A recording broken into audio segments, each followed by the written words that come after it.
Friendship, upcoming Christmas আর অল্প খুশি। Hello everyone, আমি চন্দ্রানী। সকাল সকাল উঠে বিছানাটা গুছিয়ে নিচ্ছি। এখন বাজে 7:30। রোজই ভাবি একটু তাড়াতাড়ি উঠব, কিন্তু তার হয়ে ওঠে না। সকালটা একটু রিল্যাক্সভাবে শুরু করতেই ভালো লাগে, কারণ পুরো দিন তো ছোটাছুটি লেগেই থাকে, তাই না? এইদিকে আমি আমার গরম জল করে নিয়েছি, তারপরে স্নান করে নিয়ে পরে আমি আমার লাঞ্চটা প্যাক করে নিচ্ছিলাম। আজকে লাঞ্চে ছিল সয়াবিনের তরকারি আর ভাত। এরপরে আমি আমার ব্যাগটা গুছিয়ে নেব।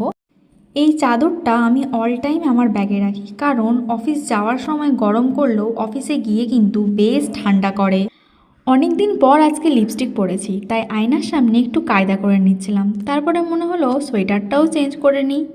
অফিস গিয়েই একটা আনএক্সপেক্টেড সারপ্রাইজ আমার জন্য অপেক্ষা করছিল। আসলে সুমন আমার জন্য এনেছিল ফুলকপির পরোটা।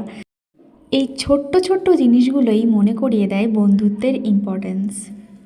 তারপর অফিস থেকে রুমে ফেরার সময় হঠাৎ করে এই দোকানটি দেখে মাইন্ডে স্ট্রাইক করে, আরে আর একদিন পরেই তো ক্রিসমাস।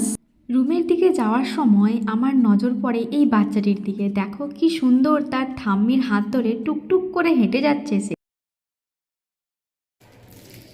পনির, আলু, পেঁয়াজ, আদা, রসুন, ব্রেড নিয়ে চলে এসেছি।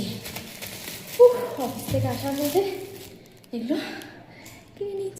আজকে ডিনারেও বানিয়ে নিয়েছিলাম একটা স্পেশাল রেসিপি। এই রেসিপিটা আই থিঙ্ক মনীষা রানী, তোমরা জানোই, বিগ বসে এসেছিল, সেই সিজন থেকেই এটা ভাইরাল হয়েছে। এটার নাম হচ্ছে ডাল পিঠি। খুব সুন্দর লাগে।